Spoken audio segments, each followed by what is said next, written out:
Ang motor kapag tipid sa langis, mahinang tumakbo at palaging nag-aaberya.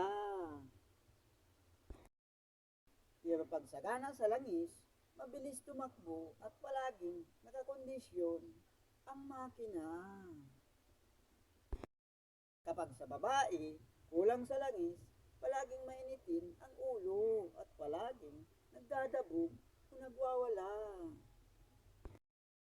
Pero pag sagana sa langis, palaging masayahin at palaging nakangiti at palaging umuhugas ng pinggan na kumakanta-kanta pa.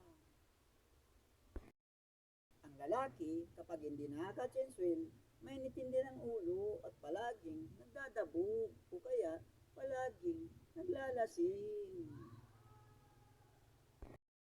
Pero pag palaging nakaka-chainswell, palaging masaya at palaging masipag sa trabaho at maaga siyempre, maagang umuwi para maagang makapaglambing. Yan ang meaning ng Chance Oil. Hanggang dito na lang muna ang ating content. Salamat sa panonood. Thank you for watching. Huwag kalimutan mag-follow sa ating page kung nagustuhan nyo ang ganitong tema ng mga hugot. Salamat.